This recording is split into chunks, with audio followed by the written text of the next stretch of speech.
Special Advisor, Espen Barth Eide. Dear Ambassador of Finland, former Commissioner of Cyprus to the EU, Androula Vasiliou, ladies and gentlemen, good morning. My name is Andri Penta, and I will be facilitating today's event.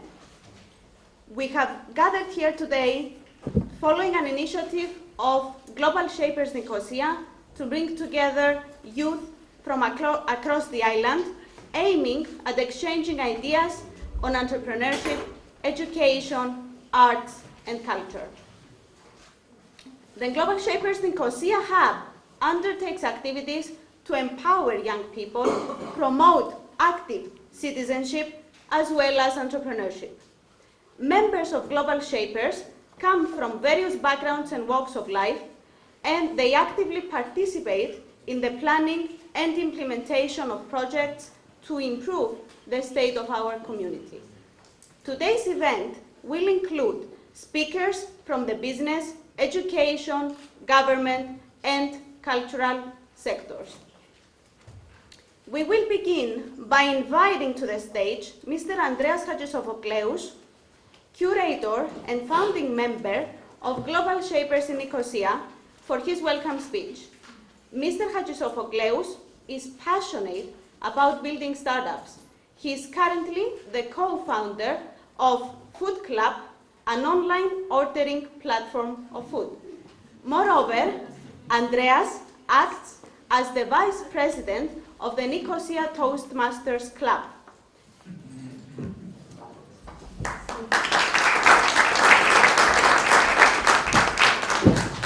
Thank you, Andre. Dear fellow humans, welcome to the conference Young People Shape Cyprus. We would like to welcome Mr. Espen Barth Eide, who kindly accepted our invitation to be the keynote speaker today. Also, we would like to welcome our panel speakers who accepted our invitation to share their views about the future of entrepreneurship, education, arts and culture in a unified Cyprus.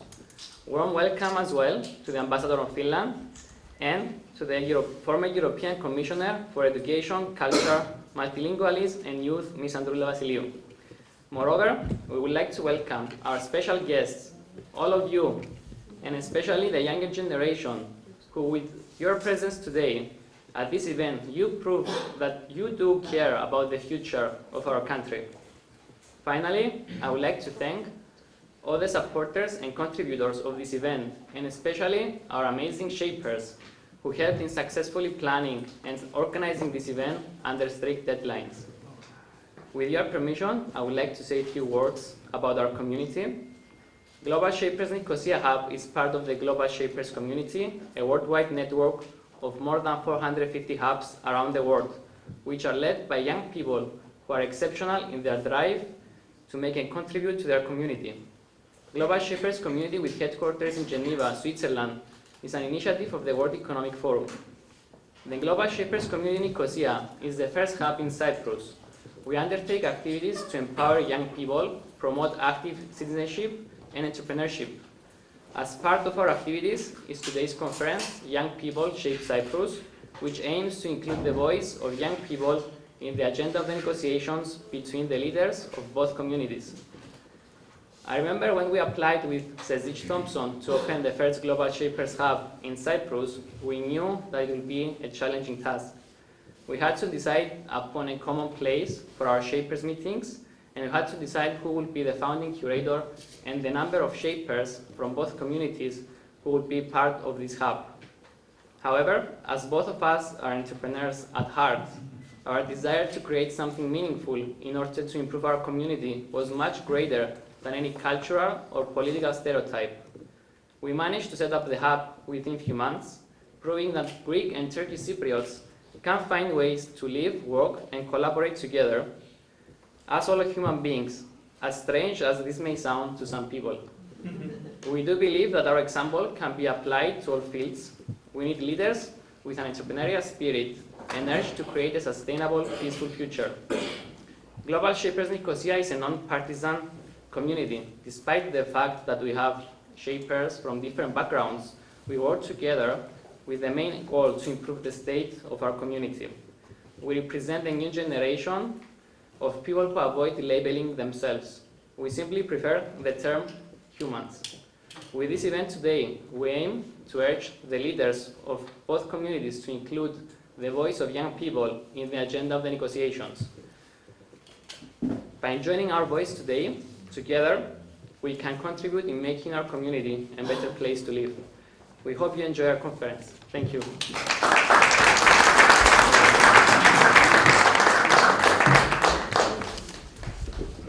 Andreas, thank you. I consider it a great honor to welcome UN's Special Advisor on Cyprus, Mr. Espen Barth Eide, onto the stage.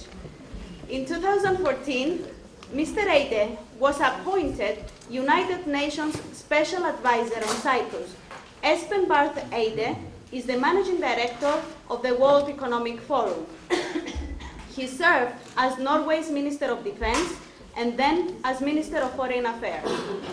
Since December 2013, Mr. Eide has served as a member of the board of the Center for Humanitarian Dialogue, where he is currently chairman of the Operations Committee. Mr. Eide.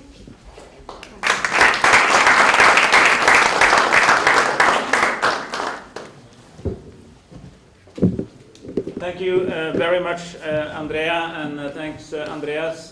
Thanks to the Nicosia Shapers. I'm really very proud to be here, and I'm very happy for this invitation, and I'm happy to see that your initiative has reached out to many people, many young people, and some people who used to be young but who are still young at heart, like myself. are here today, and that's really, really good. And I will start by assuring you that what I myself and my team will learn today, because we're not just speaking and leaving, we're going to sit here and listen to you, are things that we will bring into bring to the leaders' attention and bring to the negotiations, because I firmly believe that it's important that the younger people of Cyprus takes their part in shaping the future of Cyprus, if for no other reason that you will be part of the future much longer than those who have lived longer than you have. A few statistics just to illustrate that point. I checked a little bit, and I found out that the median age in Cyprus is 35.7 years. Median means if you stable everyone from the youngest to the oldest in a row and look who's in the middle, this person is 35.7 years old. Another statistic is, and there's no offense to anybody, but 90% of the population is younger than the leaders. I can assure you that the leaders with whom I work, and by the way, the vast majority of the population is also younger than me. So, and there is nothing wrong with the youthfulness of the people who are negotiating a deal. But it is very important that the primary purpose of having a settlement is not in itself to overcome the past, but to develop the future and to lay the foundations for a shared future. Because as I have said in many occasions previously as well, the primary problem of anybody in Cyprus is not other people in Cyprus, but it is the fact that Cyprus is divided. That's your problem. The division is the problem. It's not us versus them, the other side. It's the fact that it's divided. That has a lot of negative consequences for everyday life, for economic opportunities, for security, and everything that matters in life. That's a shared problem. And you can overcome that shared problem by a shared solution. There is no individual solution to a shared problem. It's only shared solutions to a shared problem, and through a shared solution you can embark on a shared future. It's kind of obvious, but I think it's good sometimes to say this, because it's actually quite important to think about it in this way. If you want a modern, pluralistic, prosperous country, you need to put your sights on the future. The past cannot be changed. What you can change is the interpretation of the past and the way you use the past as an argument. That is actually being changed all the time. History is not a set thing. History is interpretation. Any version of history is highlighting certain aspects and a certain interpretation over all the alternative ways of understanding history. Unfortunately, in conflict situations, and this is a conflict even if it's peaceful, it's a conflict in the sense the old conflict is not settled, despite of the very positive fact that people are not shooting at each other. It's still a conflict in a mental sense, and conflict tends to privilege a type of reading of history that emphasizes all the good that we did and all the bad that they did. It's not unique to Cyprus. It's not only you. It's perfectly normal, but it's also perfectly bad, because it's normally a very skewed interpretation of the past. There's very few places that actually is like that, one side did everything right and another side did everything wrong. It normally is not the way it goes, and of course it's not the truth even here. So I'm very, very encouraged by the fact that at leaders level there has now been an initiative to start looking into education. And this is an idea that came from the two communities, from the two leaders. I know that a lot of people, including in the educational services, have been active in raising this, and it was raised by the leaders, not by me, not by the UN, not by foreigners, but by Cypriots, Cypriot leaders who say we simply have to start tackling the fact that we have been teaching a version of history that A, is not precisely correct, and B, is not helpful to promote a shared understanding of the future. That's good. That's something that you as young people who may still be in education or be engaged in the educational profession or have a recent experience of education will need to support, because I think the leaders need support, because there's no secret that not everybody agrees with this. And wait and see. Not everybody will agree with that because it's actually very, very easy. It's such an easy story to tell. Here we are, we're pure. Here they are, they're bad, or they were bad, or they are reminiscence of something very evil. It's very easy, but it's also very wrong. And I think to tackle this is important. We had a sort of ghost of the past popping up again a couple of weeks ago, Monday the 16th, of all times, 3 days after the Paris terrorist attacks, where somebody thought it was opportune to start throwing stones and so on at people from the other community. This time it was Greek Cypriot youth against the Turkish Cypriot members of the Turkish Cypriot community. That really doesn't matter. The point is that these are the relics, these are the ghosts of the past. That was bad, but I was very encouraged by seeing the reaction. I saw the reaction by the leaders, not only by Mr. Anastasiadis, Mr. Akinci, but by leaders across the political spectrum condemning this. But I was even more encouraged when I saw the reaction in social media, where a lot of people took to modern channels of communication to say that this is not on our behalf, not in my name, this is not the Cyprus we want. So maybe that was a wake-up call, a reminder that the stability that people in this island on both sides have been used to, a non-solution, but a stable non-solution, may not necessarily remain stable and peaceful forever if we don't work for a solution. However, the opportunity to find a solution, in my view, is better than in decades. And I dare to say decades in plural. I think it's better, I'm not daring to say better than ever, but better than in decades. The stars are actually well aligned. And it's not only me saying that, it's actually also the leaders. You will have seen from the statement that came out of our last meeting on Wednesday, which was the last of the November session of meetings, that the two leaders for the first time said that they felt more hopeful and more confident that the solution can be found in the near future. I know that the near future is not a very precise term, but it's still a commitment, and the leaders, I can share with you that the leaders looked at each other and said, we're committing ourselves, right? And the leaders said, yes, well, let's do that. This is because we have made great strides to overcome some of the most difficult issues. That are sine qua non, means that without those there won't be a deal. Because on the table that I'm sharing, there are hundreds of topics, in principle thousands if you subdivide them. But of course there are not 1,000 issues that matter equally much. There are few issues that really matter, and the rest is technicalities and detail. So I have the sense, shared with Mr. Akinci, Mr. Anastasiadis, that we're really making progress on some of those. Why don't they tell you more?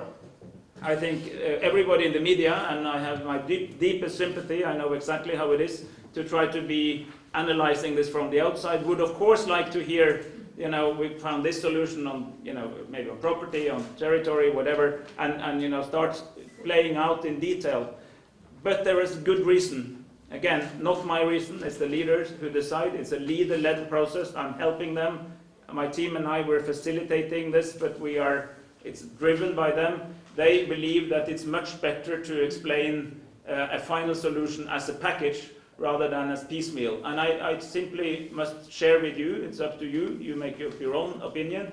I think they're right. I think that's the right thing to do. I think it's unfortunate, but I think the way the political landscape, political culture works, there will be a lot of energy spent in trying to analyze, understand, and criticize and condemn and ask for clarification on single issues which may look strange on their own to a community, but makes perfect sense if you see the package that they belong to. But what I can tell you is that what we are striving to achieve is a modern European solution, a country that is a federation, bizonal, bicommunal federation, fully compatible with modern thinking about government, about human rights, about European principles, free movement, one country, one sovereign to the world, a citizenship of the future united Cyprus, which will have a name. That's also part of the negotiations, but whatever the phenomenon, that will the united country, in which you are principally a citizen of that country, and within that you are also part of a constituent state, which is either the Turkish Cypriot or the Greek Cypriot constituent state. Your Bill of Rights, your human rights, are, however, embodied at the federal level, like in all the federations. And the world is full of federations. Many of them work really well. And a very typical phenomenon, why does people create federations rather than unitary states? Well, people invent federations because it's a very good way of organizing life when you have different communities of different size and that want to preserve some cultural integrity, that want to preserve identity in unity. It's happened in my I'm Norwegian, but I live in Switzerland. Switzerland is a federation. It's a little bit conservative, so it still calls itself a confederation, because it used to be a confederation from 1291 to 1848. So they think it's a little early to change the name. But in reality, for the last 150 years, it's been a federation. And just to share, so I live in Geneva, that's the Francophone part.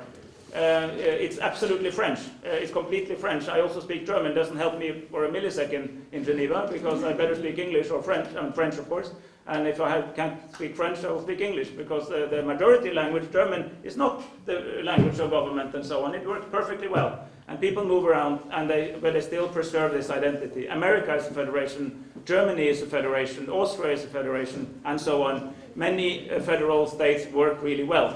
But that's also why, and this is well known because it's been on the table for all these different attempts, you will have the typical features of federation. You will have Senate with equal representation, you will have a lower house where size matters, and so on. Typical, not unique to Cyprus, it's normal. That's the way people do it when you have different communities of different size.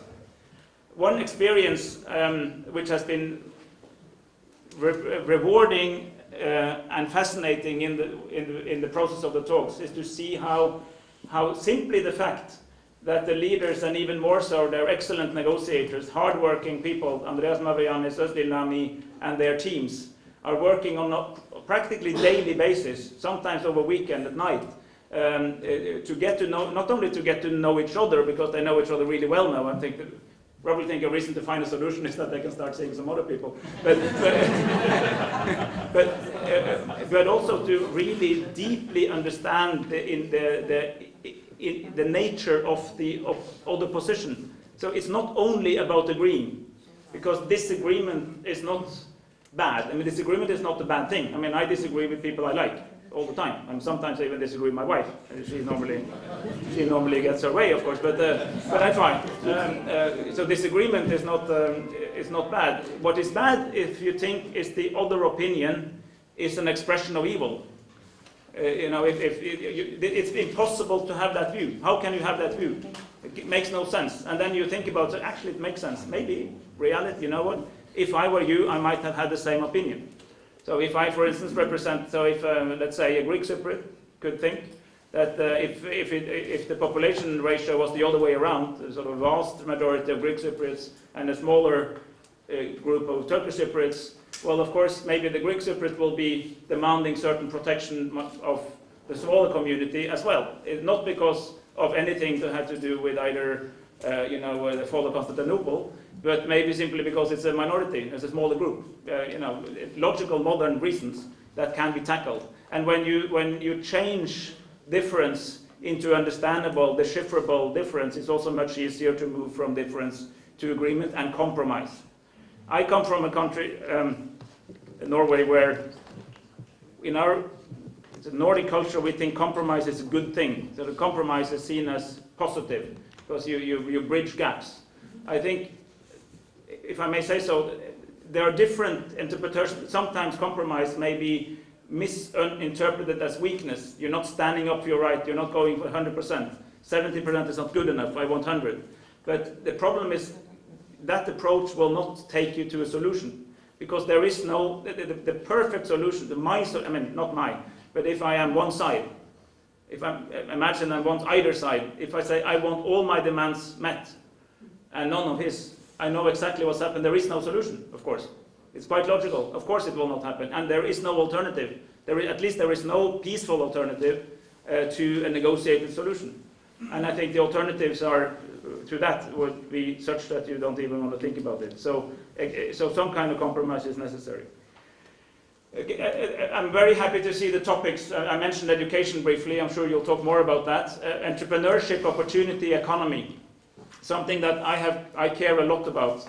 As you know, I'm happily carrying 2 hats. I didn't bring them today, but here as the UN Special Advisor to the UN, but also my World Economic Forum, which is also why I'm particularly proud to be with the Shapers, because the Shapers, they're independent, but they have transpired out of the World Economic Forum ecosystem. So it's great to see also with that hat on your success in setting up the Nicosia Shapers Hub and bringing this conference together. But also logically, I care about the economy. And young people need to think about the economy.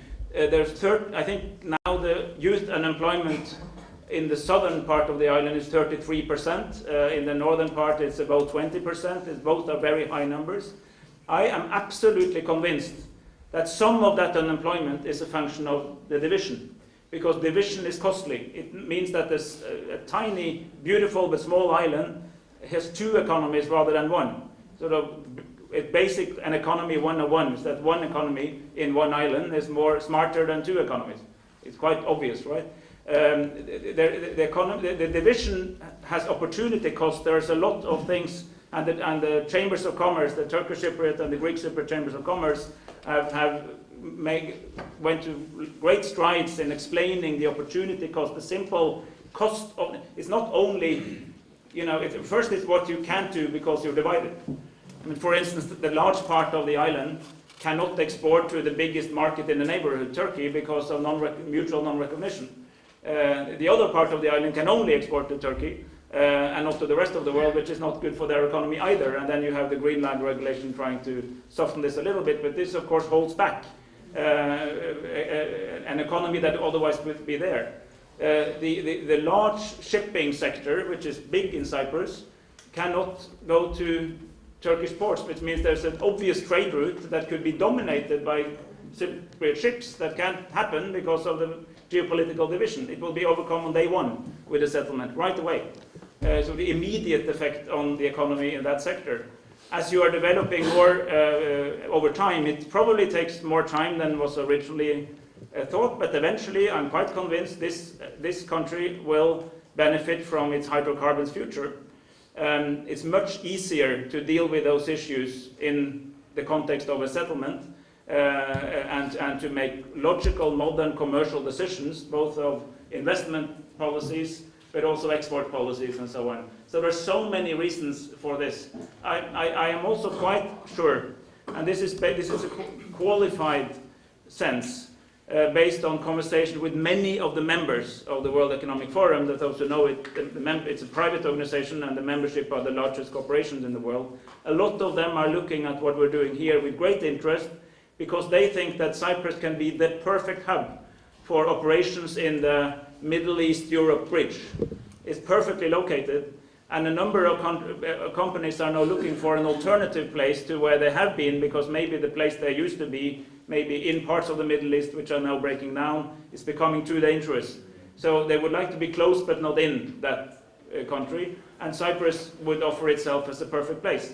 But of course, when you come to the board, the CEO comes to the board and say, let's go to Cyprus. The board will say, isn't Cyprus divided? Isn't there something with Turkey and with isn't there something there? No, we don't go to Cyprus now. So these decisions are not happening thanks to the division. These things matter. What I'm talking about now is jobs.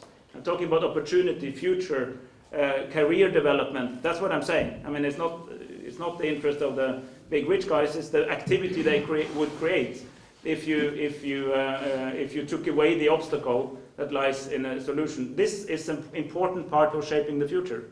And this has nothing to do, nothing whatsoever, about whether you're Greek Cypriot or Turkish Cypriot. It's a shared opportunity. And these things has to be on the table, which is why I've been pushing hard to get more emphasis in the talks on these issues, and what I think your focus on entrepreneurship matters. Because this, again, when a new federal structure is developed, I think it's important But the decision, of course, is up to the Cypriots. And by the way, let me just insert here that the actual decision is not taken by the leaders, not by me, but by everyone in Cyprus. So every citizen of Cyprus has one vote. Nobody has 2 votes, nobody has 0 votes, everybody has 1 each, and you make the decision at the end of the day. So it's your decision whether you unify. But one thing I would look for is not only if we got the right balance in the committees between sort of two communities. It's also, will that new government be effective in promoting growth? Will it be able to make speedy, modern, rational decisions?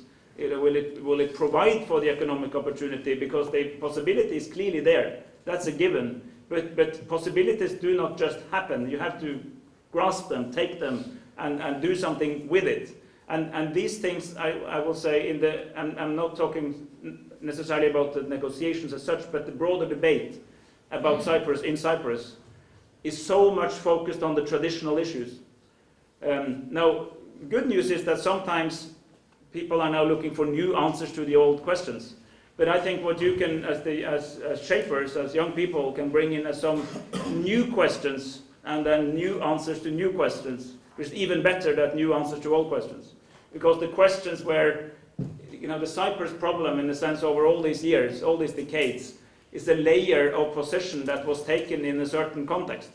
And sometimes the position is still there even if the context is gone.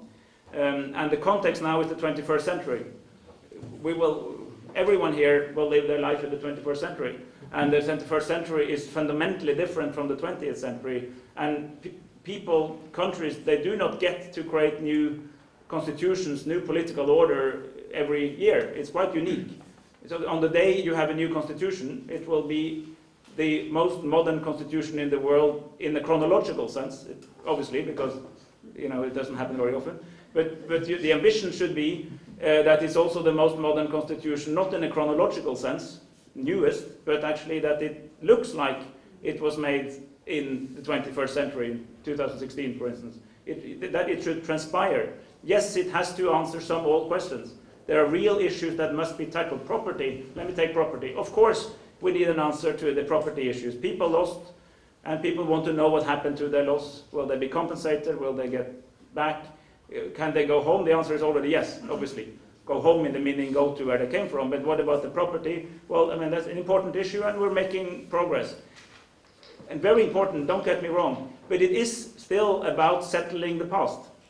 It's not in a negative sense, but it's still about settling the past. This is not creating the future. It's overcoming certain things that are outstanding issues from the whole period from 63 to 74 and so on. But it's not really about the future. The future is about other things, and those things have to be factored in to this overall discussion. You're also talking about arts and culture, and I think incredibly important because pluralistic societies will have fantastic opportunities for cultural expression for yourself, for your own consumption, but also to the world. I simply happen to think that living in diverse countries is more interesting than very monothematic countries because it's very much more of the same. And it's actually linked to the reading of history. Culture is an expression of, culture can be static preservation. It can also be inspired imagining of where we're heading. And I was very happy to see that arts and culture is a topic here because I do think that a vision for the arts or culture of a united Cyprus is a vision that not only Cypriots but the rest of us should also follow with interest because maybe the very process of coming together, rediscovering each other, rediscovering the richness, the connection, the similarities, and the creative difference is something that would be very, very exciting, and I think it would be a rich cultural future, but think about it, grasp it, and use it for good purpose. The last thing I wanted to say is, and I touched upon it, but let me underline one thing. Conflict structures people's minds, as I mentioned. Conflict tends to structure people's minds, and conflict has all over, and I've seen many much worse than this one, by the way, much more fresh blood, fresh dying, and so on. But conflict has has an effect on people's mind because it privileges a certain dichotomy. So the dichotomy that matters becomes us versus them. And that's true for the people who are conflicted, but it's even in a sense it's forced upon the people who are trying to solve things. That you're driven to think about things as what about Greek Cypriots and Turkish Cypriots. That's one of a myriad of things that distinguishes people. We have a lot of we have women and men, for instance. We have young and old. We have urban and rural, rich and poor, left and right. There's so many things that creates diversity and difference, but the conflict will say that one is more important than the others. And one consequence of that, typically, is that it privileges men and elderly people. Because it's actually not a coincidence that, let me say, I'll speak generically, a country in conflict will typically have more male leaders and more elderly leaders than a non-conflictual society, because it's easier to focus all these other issues when conflict has been overcome. And actually that's an argument for people, even for people who may not think so much about the side probe as such, but just to understand that the continuation of this creates a whole cottage industry, in a sense, of non-solution, non-recognition. It's a lot of talent that is spent on not solving the problem. And imagine that you release all that talent to do something more useful than not solving a problem. There's vast opportunities for these people if they could sort of redirect their energies into something even, let's say, even more creative and even more productive than this. But this is an argument for why we should be careful about conflicts. I should say, I mean, this is an optimistic group, an optimistic tone, and there's great opportunity, but this opportunity must be grasped. It is, not only is it the best one in a long time, but you may have to wait very long to see it occur again, if it's not grasped this time. There are very dark clouds over the neighborhood. The international scene has just been getting worse as the side probe has been getting better. It's quite paradoxical, and we actually talk about it at the table. You know, we have had this for half a year now. It's not that every day has been rosy and every single day has brought a marvelous breakthrough, not at all. But the general trajectory has been moving forward in a structured, steady manner. While we look out and there's terrorism, there's IS, there's a conflict between Russia and Turkey, I mean a political conflict, there's there's deep challenges to the global economy, massive disruption in many industries. All these things are happening around us as we deal with this. And I always end up with the same conclusion. Grasp this opportunity, do it now, get it right, get this new state in place.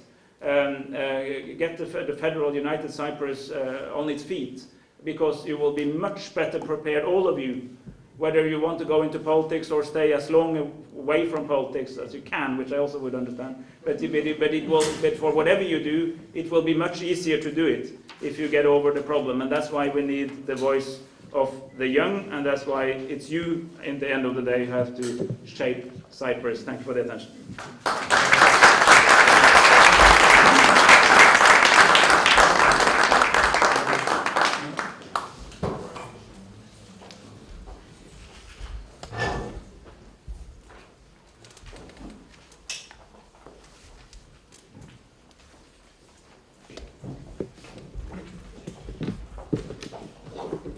Mr. Eide, that was a really inspiring speech. Thank you.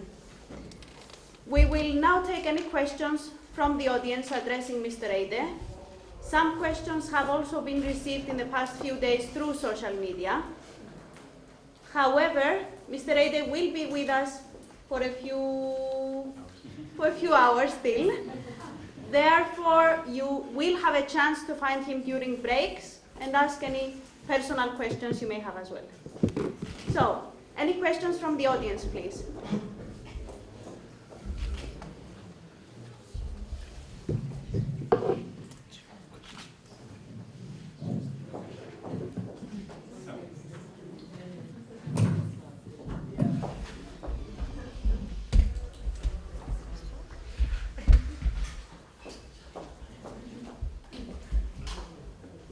Thank you very much for a fantastic talk.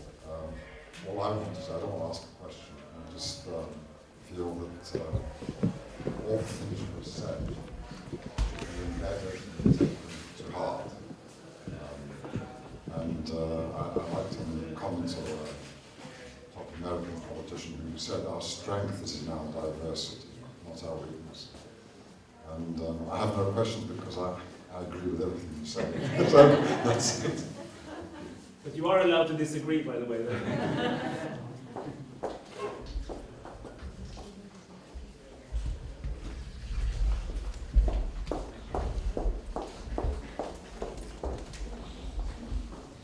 Mr. Eide, thank you for your speech. I would like to ask, what has changed this time? Why we should believe that this time we are really close to a solution, to a fair solution?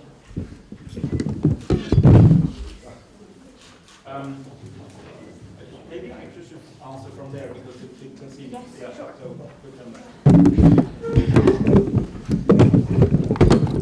as you can imagine, I've been thinking about that too.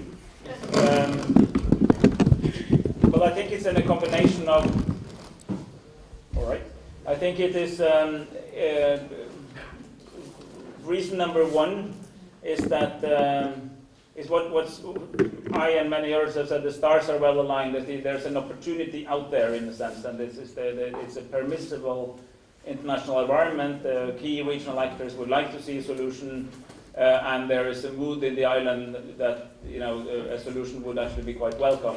But the other reason, of course, is that you are now led by Mr. Ansasels and Mr. Akinci, who are, declared supporters of a solution with significant political support on each of their sides. Not perfect, not 100%, nothing is a given, but two strong leaders who are demonstrated trust and will and leadership, and actually who have found each other. They are the same age, as I mentioned. They are also both Limassolians. They have an established respect for each other from the past, and I think that this particular leadership connection is both good in itself, because it means that the very top of the two systems actually wants this to happen, and this is something I feel very strongly, and I see them more than all. I'm probably the person who see them most frequently together, of everyone. And I can say that I feel that all the time, whether things are moving forward or whether we're stuck in a particular issue, the will is there, and the trust in that this is that one would say this is the partner with which we can do this. And I do not think we can expect to get the better one if we wait. That's a part of the situation. And if you compare to 2004, the landscape was quite different, without spelling out on that, but I think that's reasonably well known. So if you compare, we also know, another thing we do know is that these two leaders, if they're successful now to achieve settlement, and if they're also after that successful in convincing the two communities to vote yes, they have a lasting mandate, and they actually have the authority of office for the time needed to actually get this into place. There's not a presidential election coming up that could disrupt this by a major political change at the presidential level or the leadership level in the time we're speaking about, which I think is also an important factor. And there is massive international support. Now, I always want to say it's a Cypriot solution. It has to be found by Cypriots. Nobody's telling you to do this because the world wants it. It has to be owned by Cyprus. But it helps that you have a United Security Council that want to work on this, and you actually have the guarantor powers actually looking for ways to be constructive, as we also just heard from one of them the other day. Andrula. I'm not the chair, by the way. I have a question and a comment. My question is, in your opinion, will the situation in Turkey and the conflict that exists in the area will affect at some stage the negotiations? Because we'll reach a point where Turkey's participation will be very important. My comment is about the secrecy of the negotiations. I agree perfectly with you that they should keep it as quiet as possible until they reach a stage where they can announce. But I believe that there should be meetings where people who were knowledgeable should explain to the people the basic elements of the solution. Yes. Like, for example, there is a lot of confusion among the public. What is a federation? So the basic elements of the solution, which we know which will be, should be explained from now. We shouldn't wait until the final agreement is reached and then rush into explaining what is here, what's this and what's the other. So I want your comment. Yes. Good. I agree. I agree. And I think people, I mean, everyone here who cares about this, people in the media, could perfectly well start doing that now. You don't have to wait because you know the answer to the paradox. People, yes, it's the secrecy of the exact details, but you know most of the answers a long time ago. The joint declaration of 11th of February 2004 basically looks like the Wikipedia article about the new federal state. It's already written. I mean, it is federal, for instance. You know, it's perfectly possible to study federations now. There's minor details being discussed, but not whether it's a federal structure. What's the relationship between Senate and lower house in the federation? It's not rocket science. You look at any federation and you find it. Imagining the benefits of having a normalized relationship to all neighbors can be done now. You don't have that, but you can imagine it now because you know for an absolute fact, 100% certainty, that with the settlement, there will be a normalization with all neighbors. And what would that mean for geopolitics and economy and so on? You don't need to wait because you know exactly that this will happen if the settlement is there. So I think Andrula's question is very good and very important, that don't sit there waiting passively and let's see the final details. I mean, not everybody in the world is extremely interested in the exact composition of a special committee in the administrative system. It's not really the end of your life, in a sense. I mean, these are important details somebody has to decide, but it's not really what matters for your life. So a lot of these broad issues are well known a long time ago. We just have to get there. It's an interesting. You know, as a mediator or facilitator of this, if you compare Cyprus to other conflicts, of course, one obvious difference is that it's peaceful. It's been, I mean, there was a lot of conflict, but it's a long time ago. But another, maybe even more striking feature, it's very structured. There are two sides. The two sides know that they have to negotiate, then they want the UN to help them negotiate. They agree on the chapters of the negotiations, it's very neat and orderly. They agree on the sub-chapters and the topics, and we move forward on this. This is, in one hand, a great advantage, because this normally does not happen. Sometimes it's also a little bit challenging, because there, as I said, positions may be held today, or I say until recently, that were a position that was an answer to a question that was relevant maybe 10 or 15 or 20 years ago, and maybe the question is gone, but the position is still there. So one of our jobs is to say that, you know, what exactly are you solving with that position? And that's what we're doing right now. So if you see that there's an upside and a downside to that. But to your question, yes, I do think people should start engaging in discussing and imagining what it would be, and actually start think federally. You know, just assume there will be a federal Cyprus.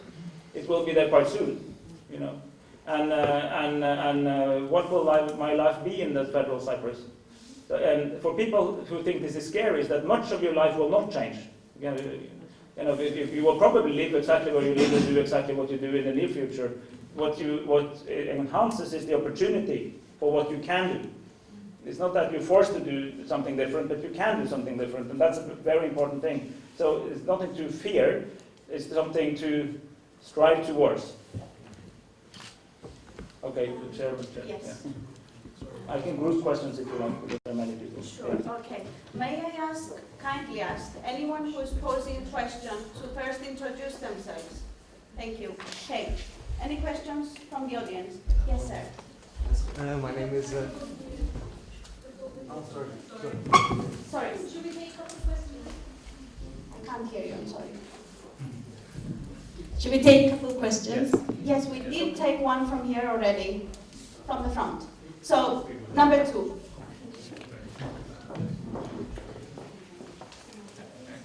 Hello, my name is Glavkos Mitsidis.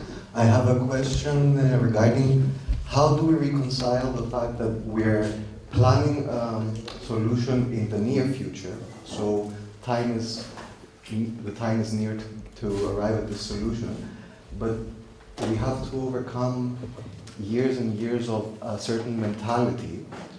To overcome that mentality, time needs to pass so that the new culture, new mentality is cultivated to accept this new solution. So how do we reconcile that the solution is coming because the stars are aligned with a past that is holding both communities back and the need to basically move on and create a new environment, a new culture, and a new atmosphere towards that solution?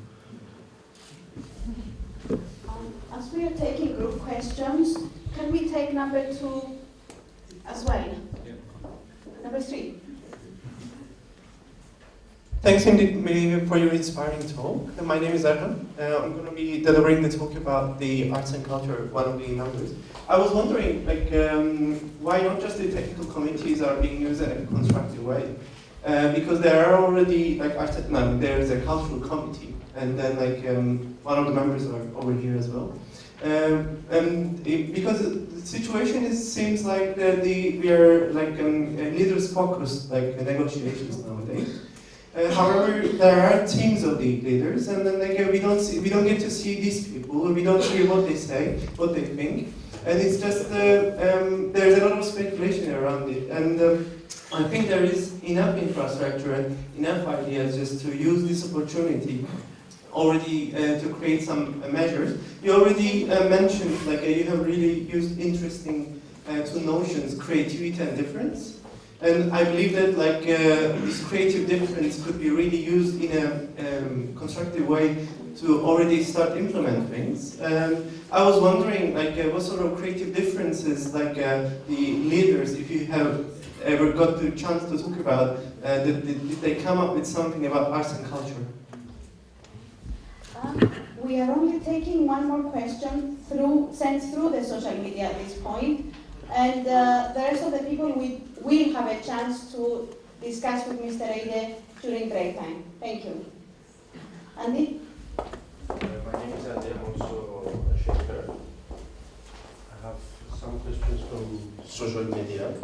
Alexia Solomon, an associate legal officer in the International Court of Justice in The Hague, asked through Facebook the following: how can the views of young Cypriots be taken into account on the negotiating table? All right. Thanks. Good questions, all of them. Well, on the last question, because it's kind of overarching the whole, well, that's why you have this conference, and I think there should be more of this. The part I can do is I can bring what I hear here, what I hear in this room, to the negotiating table. I can promise that it will give an extract of the impressions of the youth and a reminder of the engagement of the youth. Actually, some of them, and to speak the question behind here, I might agree with you. Maybe you want to see the people actually negotiating on your behalf more, but they are out there. I mean, Mr. Anstatiades gives speeches, Kinshik gives speeches. I know that Mr. Mavroyanis, for instance, is a lot around to speak and take questions in different groups. So they're trying, but I also think that beyond direct interaction, it also the public to have a debate in the public sector, to write op-eds, to debate on social media, to meet each other, to come up with challenging ideas. And what I would really like to see more of is ideas where somebody say, if somebody would say let's say from younger generation saying, we don't really care about Greek Cypriot, Turkish Cypriot balance, we care about something else. How are you dealing with this? How are you dealing with the gender issue in the future Cyprus, for instance, on behalf of all of us, regardless of which side you come from, that kind of stuff. So that's part of the answer. Maybe, I'm sure people here have more answers. That would be my answer. And I'm also, after speaking, I will be listening, so I'll be wiser. when I leave here. And then to the question about mentality. Where are you now? There you are, behind. Absolutely a good question, and it concerns me a little bit, actually, that this is coming a little late. There is a recognition now that some of this has to be done through the educational system and so on. But I mean, in an optimal world, this would have started a little earlier, so that the preparations, the mental preparations, that we may actually move in the direction had already happened. That said, Europe is full of examples that deep conflicts suddenly end, and then a new spirit emerges. I mean, look at the the generational conflict between Germany and France. Yes, two different countries, of course, but which turn into a strong partnership. These things changed. I mean, we who are Nordics here, and we have in my team we have both Finns and Norwegians. We were very skeptical to the Swedes for many generations until we started to love them, and the change happens rather quickly. The circumstance change, and then suddenly you wonder why you were in the conflict in the first place. And we laugh about it and joke about it, and we think it's rather ridiculous to think that once upon a time we were killing each other, but we were in grand scale, massively over centuries. So we were not always peaceful. So the point is that you're right. But don't be too worried, because with the settlement comes, a new mode and a new spirit. But of course, people have to be responsible in this process. The transition phase is something I would watch particularly closely, because we do know that some people do not want reunification.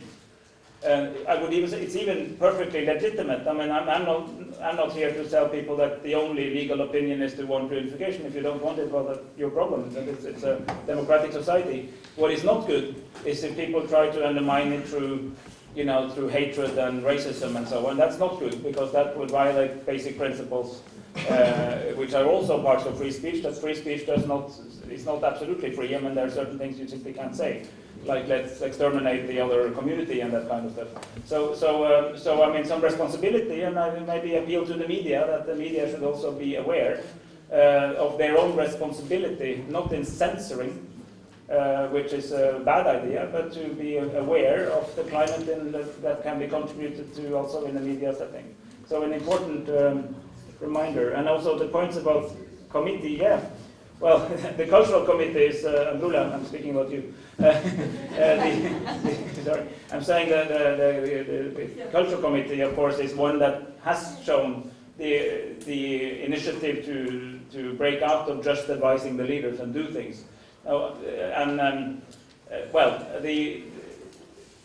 The committee's primary purpose is, of course, to facilitate the process.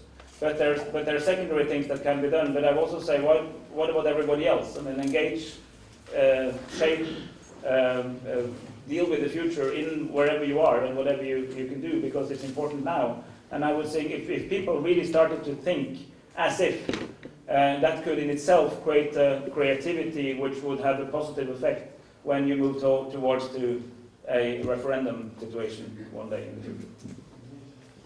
There was a question about the situation in Turkey, and if this could affect... It's true. Well, so far, we're good. Thank you for reminding me. So far, my very strong sense is that for Cyprus, the international circumstance remains positive, in the sense that there is a strong desire in the European Union in assisting overcoming the division of Cyprus. It's an anomaly in a sense that the European Union is the only divided member state of the European Union, and they want to overcome that, they want to help. At the same time, Turkey is signaling very clearly and constantly that they want to play a part, and we saw Mevlut Cavusoglu, the new or reappointed foreign minister, who confirmed just the other day Turkey is ready to play its part, because it's and so are the other guarantors. And there's a lot of activity now in Athens, in London, in Turkey, in Ankara, in preparing for a phase where the international dimensions have to be dealt with. I'm not here able to exactly tell you the outcome of that, but the will and the positive spirit is there, and I have many confirmations of that so far. And if you believe that that might change, well, yet another argument for not wasting time and move forward while we have this. And it is a window of opportunity. It's a momentum, and momentum's windows close and momentums go over, so use it now. And because these are really essential issues. I didn't say so much about security, but I can share with you that there is an understanding now that we only have a solution if both communities feel genuinely secure, and that's a shared sense of security as well, that one community does not fear the other, and vice versa, both ways. And that the security of one cannot happen to the detriment of the other, because that's what's happening now. And that historically, a community sought measures to feel secure, but those very measures created insecurity on the other side. That's a security dilemma, as it's called. So we want to overcome that by having a solution where one side feels secure because the other side feels secure, not despite, but because of. It's not a done deal, but there's creative work going on and looking for that. I honestly dare to say, I don't think that any longer is the biggest problem of the Cyprus problem, believe it or not.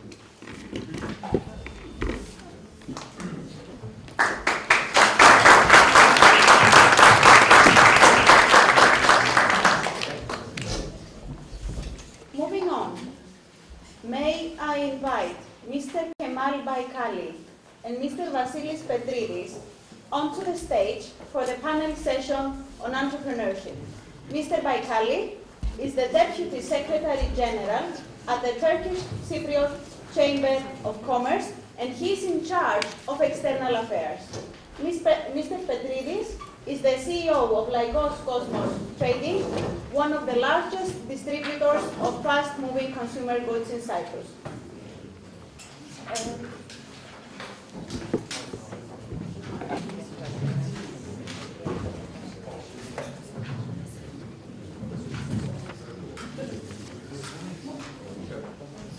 Well, thank you very much, the organizers, the shapers, and it's a pleasure to be here, and it's also an honor and a challenge to speak right after Mr. Eide. So I'll try to take that challenge.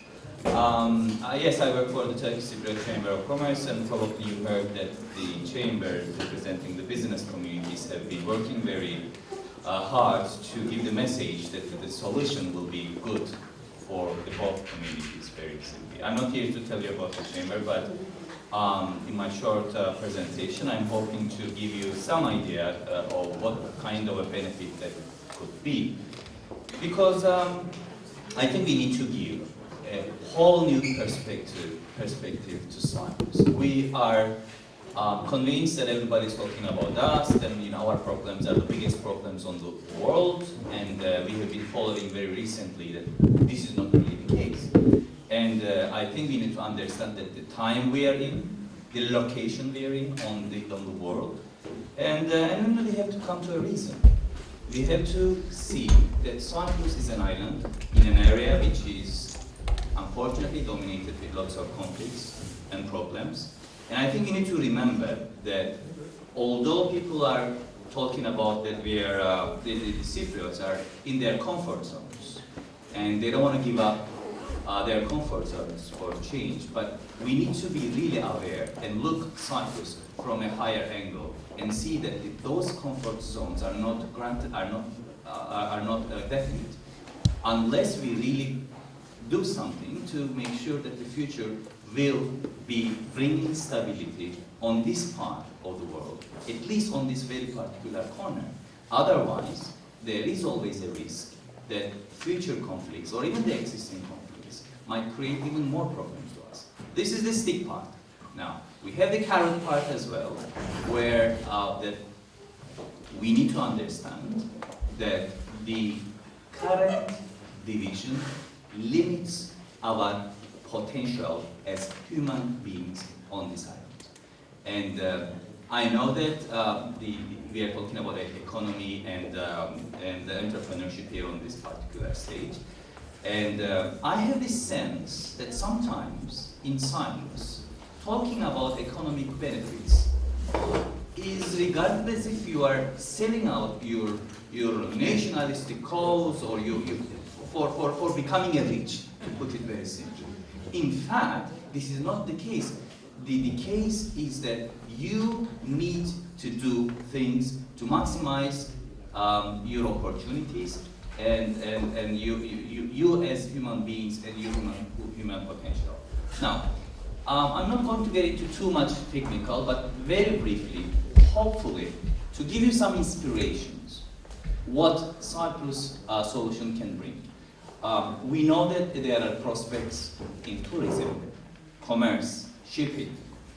I'm not going to count them, but just give you some examples for each and every sector. Imagine that the tourist operators are marketing both parts of the island instead of only one part.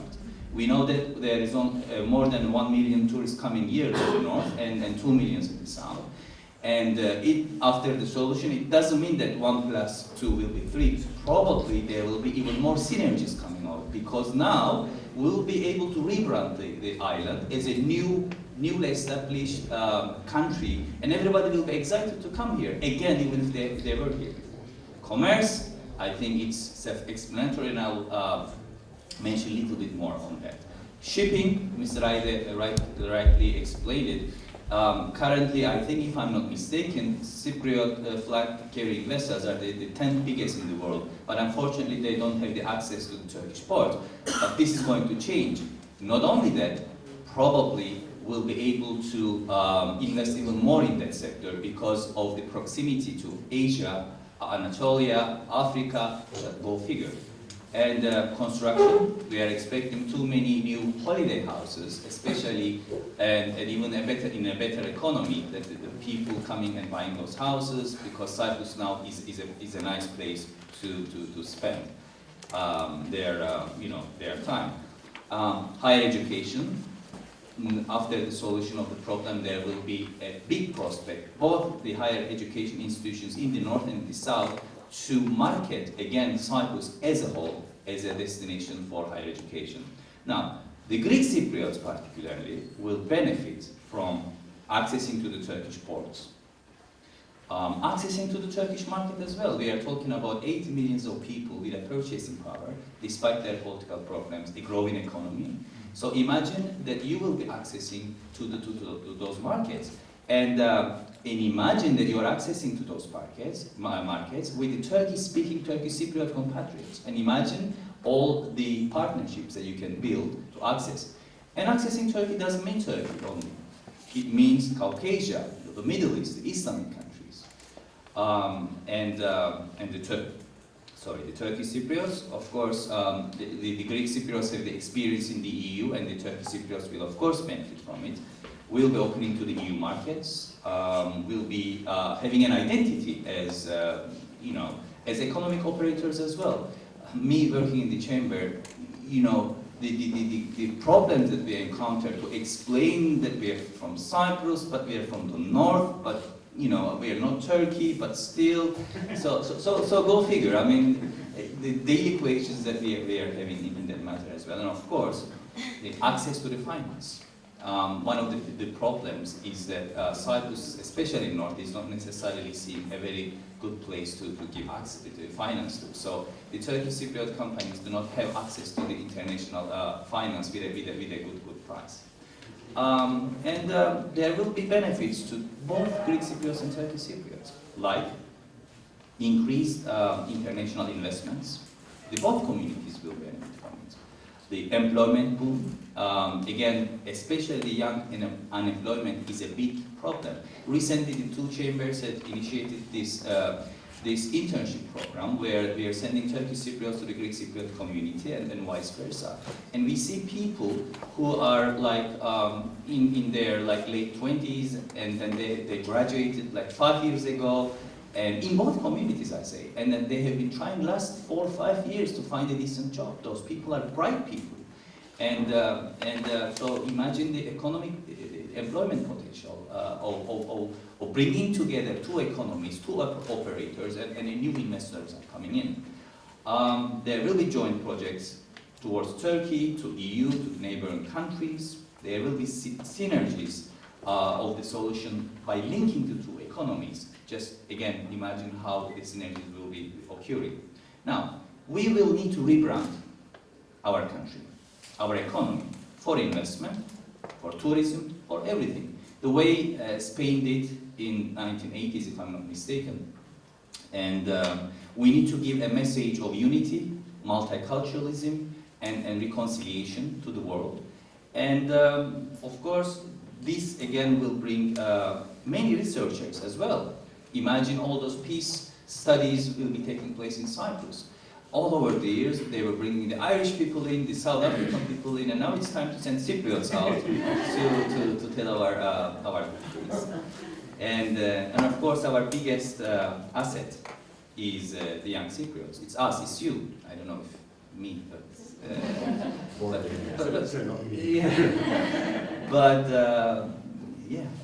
this is the biggest asset. You are the biggest asset, and you have to take it in your own hands. Before going to the closure, I don't want to take a lot of your time. I just want to talk to you about the concept of future past. You can talk about past. We know we have been talking about past a lot. We can project the future, but I want you to go to the future in 20 years' time and look at past. Imagine how you are going to see today in 20 years' time. And this will itself give you a perspective. And entrepreneurship, no. These are just some of the opportunities that the solution will bring to you. So it is up to your creative minds to think where you can see yourself in this particular solution. Where you can establish a business, it doesn't have to be economic, where you can be maximizing your human potential, where if you want to do art, what kind of an art can it be in a unit of Cyprus? You don't limit yourself, and I don't want to limit you with my words. So before I finalize, we were having some conversation with Vasilis before coming to the stage, and you see, we agree that the politicians are the one to blame sometimes, but I think it's also us to take the responsibility and remember that politicians will follow us if we really take the right direction. Thank you very much.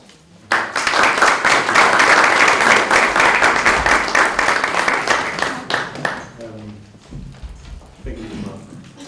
Can I take the podium because I'll enlighten my presentation with a small film. Thank you. I think this is you're getting a feel of my presentation. But when I was asked to speak to this forum, I told Maria, well, I'm no politician, so I might be stepping over a few toes if I say what I want to say. But my discussion is going to be, I've been asked to give a preview of what I think might happen in 10 years. I can't tell you what will happen next year, but let alone 10 years. But I hope that in 10 years' time, and even much, much earlier, we will think of this period, all the years that we've had in the past, where we will wonder why we were in this conflict when this veil's taken away from us, and realize what a mistake it was. So let me just start my presentation with this question. To make a prediction of the future, one has first to take a look at the past. Some of you are probably too young to remember the Back to the Future film trilogy that was a blockbuster in the 80s. In the film, a mad scientist constructs a time-traveling machine based on what was then the coolest car of the era, the DeLorean DMC-12.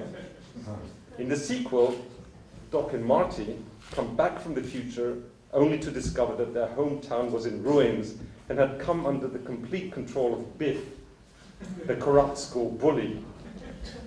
To get back to the well-run town that they had departed from, they went back in time and made sure that Biff would be prevented from ever reaching a position of power. Sadly, in the real world, we don't have a DeLorean time machine. Because if we did, we would certainly have gone back to the 60s and made sure that Cyprus, after independence, would have had one single overriding aim: to forge a genuine partnership between the two communities and reject any nationalist and separatist ideas that were often inspired and directed by foreign powers.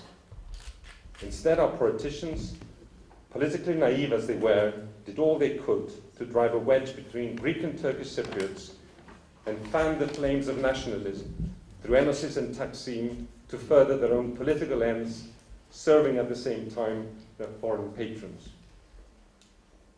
Consider, if you will, two small island states, both of which gained independence from Britain in the 1960s, both with diverse ethnic minorities and with strong associations to much larger patron states, Singapore and Cyprus.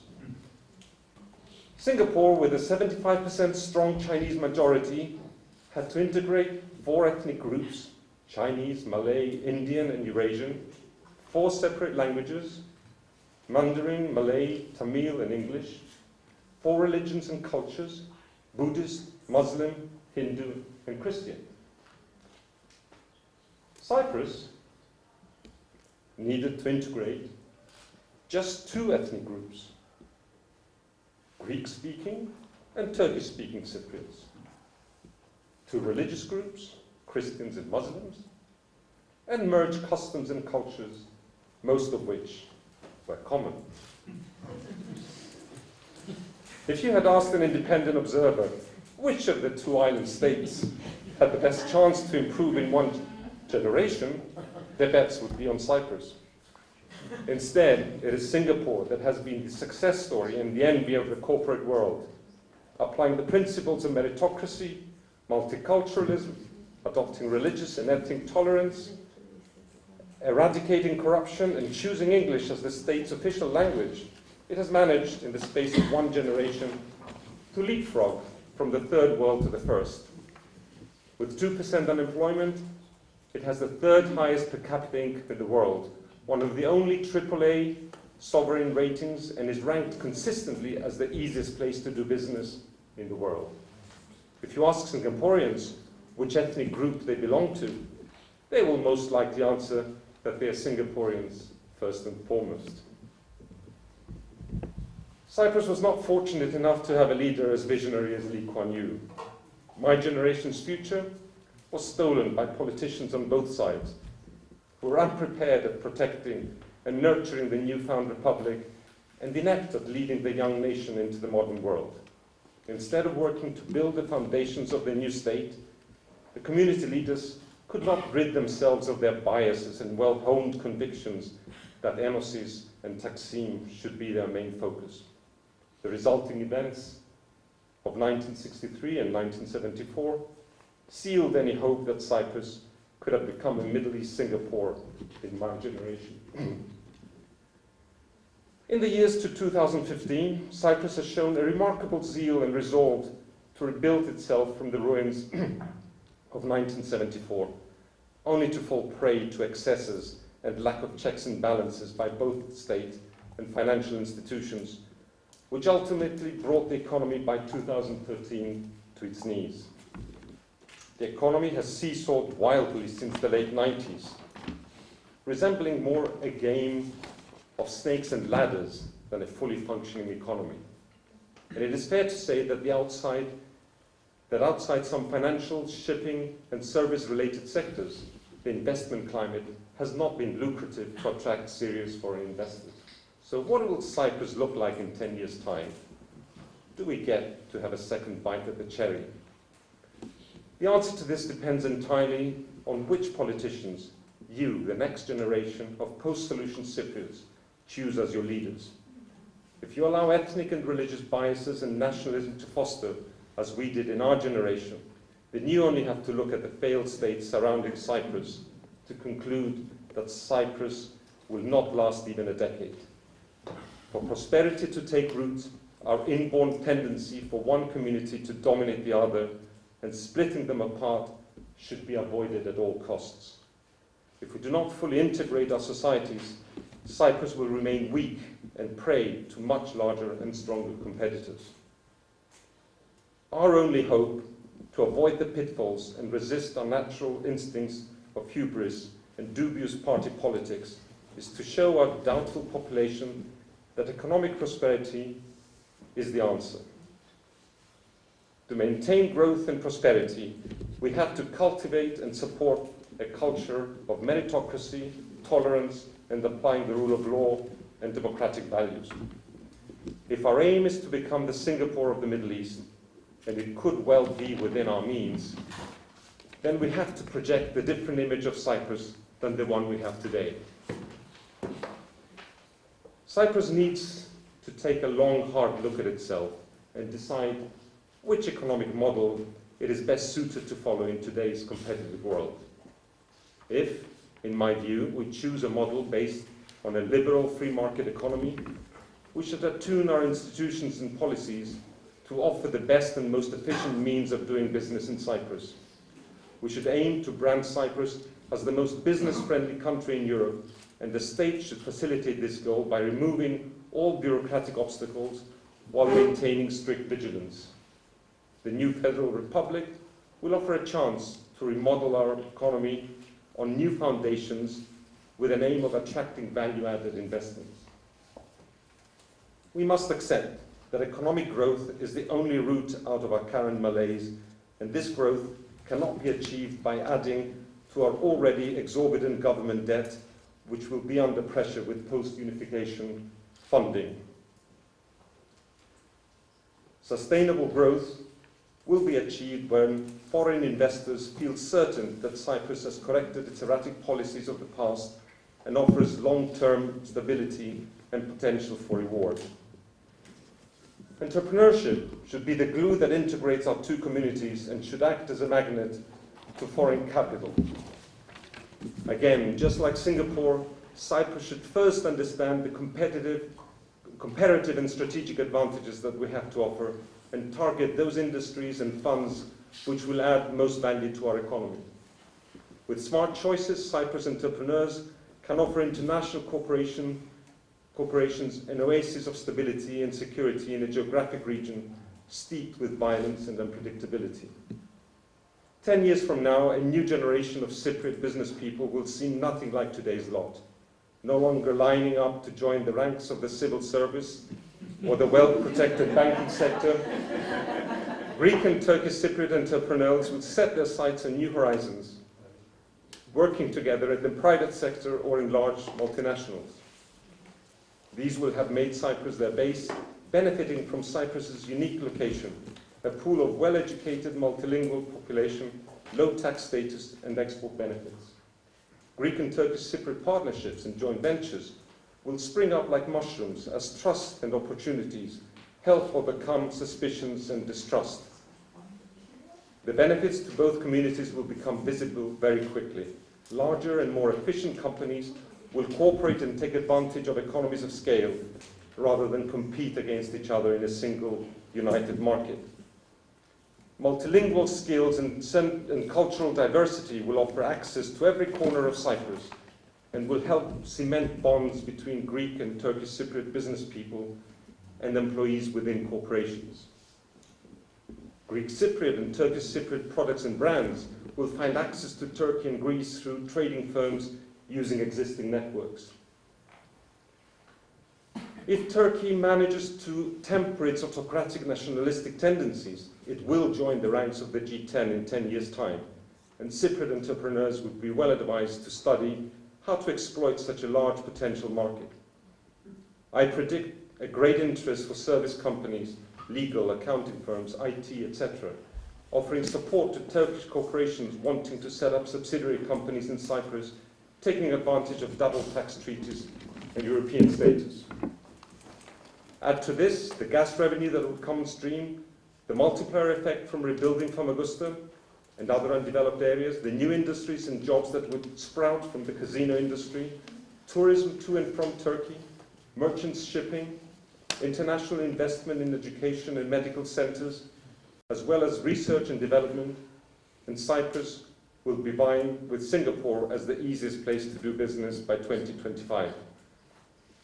Ultimately, it is up to all of us, but mostly you, the next generation of Cypriots, to make the smart choices that would steer a common country to stability and long-term prosperity. Choices that would help propel Cyprus to the first world in 10 short years. If we don't, we will keep Cyprus hostage to our own poor choices. Thank you very much.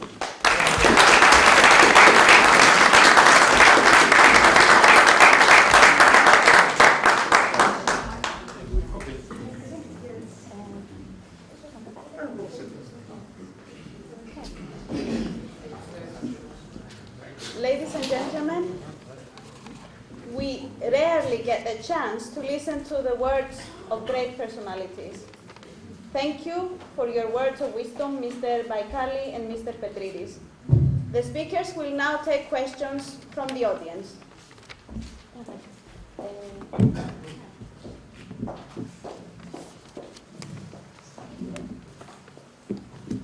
Hello, everybody. What an inspiring talk. Thank you very much, Mr. Petridis. If I could add to that optimism, my name is Maria Markidou, and I'm working at the Bank of Cyprus. I just wanted to bring to the attention of these young people here that Bank of Cyprus has initiated an incubator accelerator program for innovation and entrepreneurship in Phaneromeni, which is the place to be these days, as you know. And I would encourage all of you to look forward to a competition call, which will be announced in early 2016, which will be inviting teams of young people with innovative ideas who would like to be attracted to this program and receive up to 12 months of free co-working space, free mentoring, free training, so that they develop their ideas to products which may be selling abroad, and maybe have startups in Cyprus and have teams from the north and Cyprus working together. So I thought to mention this program because it is the only integrated incubator accelerator on the island that wishes to support entrepreneurship in youth. Mariamo? Yes. Stick to the question for the audience, for the speakers. Well, I couldn't agree more, as another member of the audience said before. So I don't have a question. I just had a comment to add to that optimism and to the future. Okay. Thank you. Any questions? Yes, the lady at the front. Just this quick question, the Turkish Cypriots will be able to play as well. Oh, that's perfect. Thank you. Hello. I have two questions, one for Mr. Baikalis and then one for Mr. Petridis.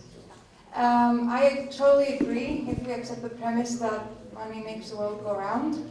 So you talked about having the ports open in Cyprus, having tourism, having a lot of economic development. But if we do accept that money makes the world go round, then why haven't the Cypriot problem been resolved? I mean, a lot of people, I think not only my age, but also older, they believe that it's in the best advantage of, let's say, Erdogan or the Greek army, the Greek Cypriot army, not to have the Cypriot problem, the Cypriot situation resolved. So I think all you have said is very good, but I don't think it's actually realistic. Also for Mr. Petridis, you talked about economic development and prosperity, but another issue that a lot of young people are concerned is that economic development doesn't always equate with progress. For example, we have been signing petitions for Agamas or Apostolos Andreas because there are people talking about building casinos, building hotels, building whatever, and not having the island to the actual people. So basically, these are the questions. I'm not sure if I... Thank you. Should I start? Please.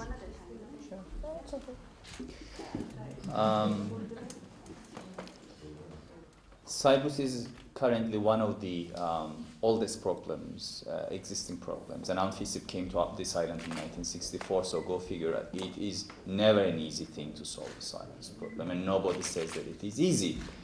But I think it is important to look at it from a different perspective. Nobody claims that the money will solve all the problems. Even rich countries might have other identity problems and cultural problems.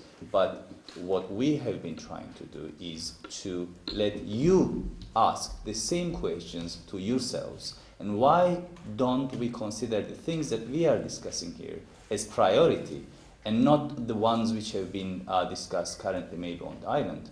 I mean, very briefly, For me, it is more important to discuss animal rights, multiculturalism, environment, nuclear energy, the pros and cons and alternative resources, then discussing what aspect of the specific things which are discussed at the moment. I wonder how many of you can do a simple PowerPoint, and I wonder how many of the leaders, the ones who are discussing for ourselves, can open a PowerPoint and look at it. So this is exactly the reason why it should be you, us, it should be you to decide what is important for you and take it into your hands. Thank you, Kamal. Yes, I understand the question, and I can't agree more, but I don't know of any other system that provides prosperity for its people if you don't align it with economic growth. It's all very well to look at side issues, not to say that I'm not supporting ecological or other non-economic issues, but we have to first solve the economic problem of Cyprus. We have, in the past, taken the wrong course, and look what it's led us. And I don't know of any other country, I don't know any country that has achieved the economic success of Singapore, let's say, because I've been to Singapore recently and I've been bewildered at what I've seen. A country maybe a quarter of the size of Cyprus with 5 million people, and 50% of the island is full of green, lush gardens, meticulously organized country with 2% unemployment. I would rather have that than this, honestly.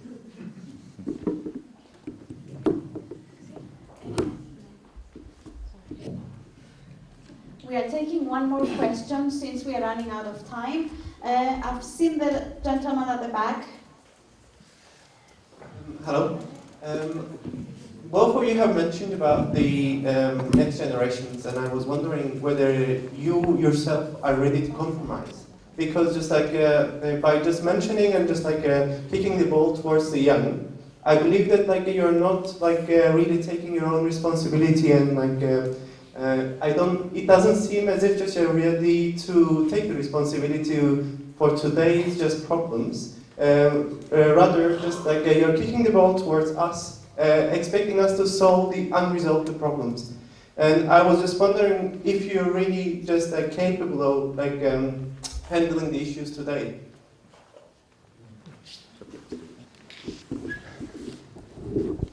The problems, as you say, if I were in any position of power, I wouldn't push the problem down to the next generation. I would just step aside and allow the obstacles to be removed so that private sector finds ways to integrate between the two communities, and the energy that that will create will immediately create a momentum for creating a dynamic economy. Trying to play the role of a nanny state where the government or the federal government puts conditions on what and if happens between the two communities, we will get to the position of two separate communities, and that will lead to a failed state. Just a small remark. I'm 40 years old, by the way, if anybody's wondering. But I think the very reason why we are here is to make sure that the future generations do not have the same problems that we have encountered in the past, and so that maybe in 10, 20 years' time, their problems will be more globally related, like to contribute into the discussions in the global warming, rather than discussing a specific Cyprus problem. And I think this is the whole aim of what we're trying to do. Thank you. In case there's a quick question, we'll take another quick question. Okay? Ms. Vassiliou. No, it's not a question. Can I make a comment? Sure, go ahead. Yeah.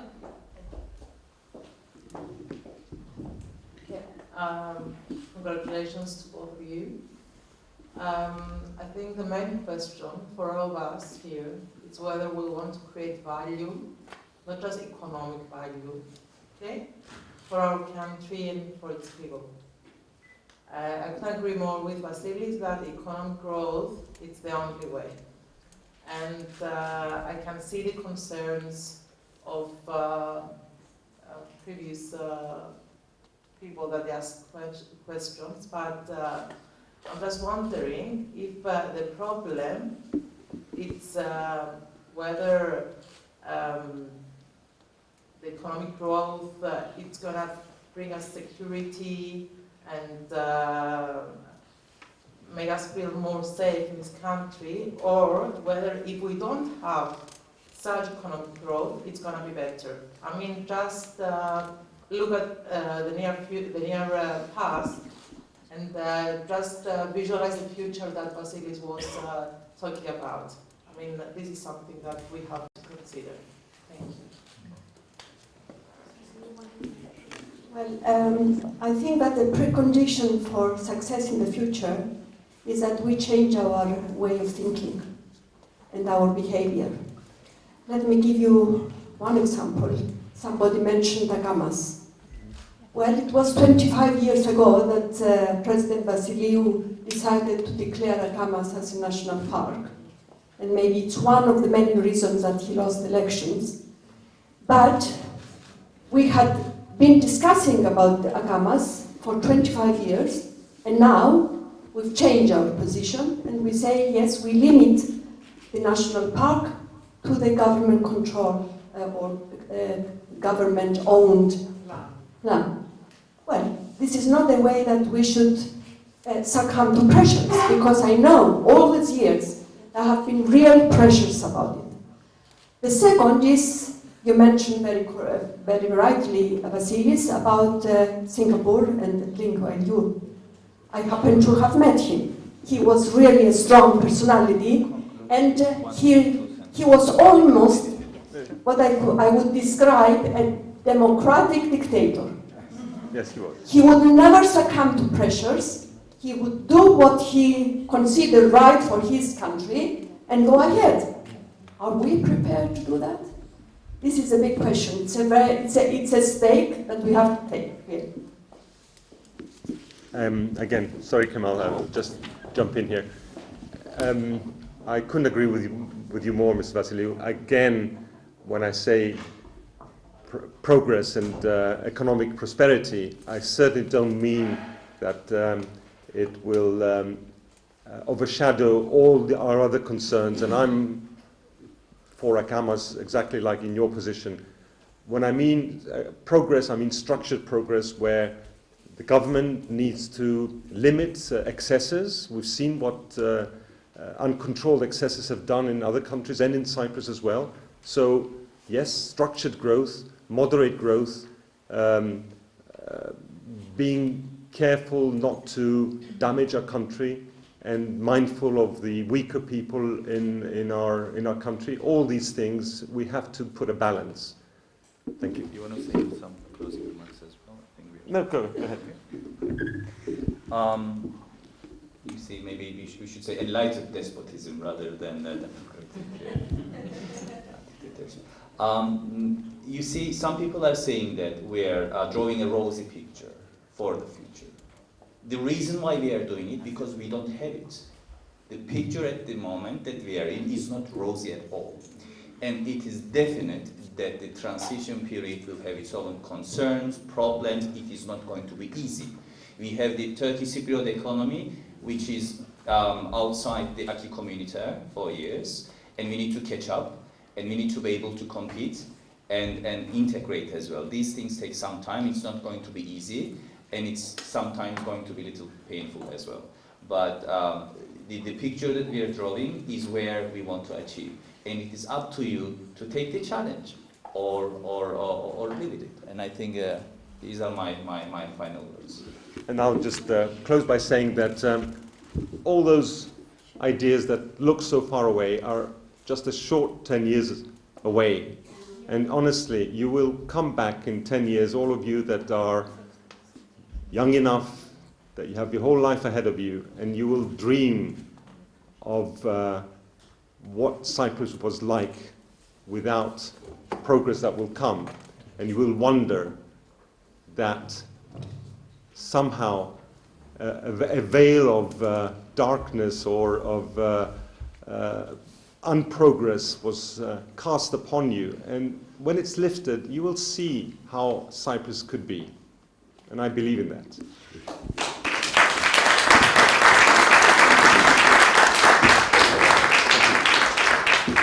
We are now taking a 10-minute refreshment break. Thank you.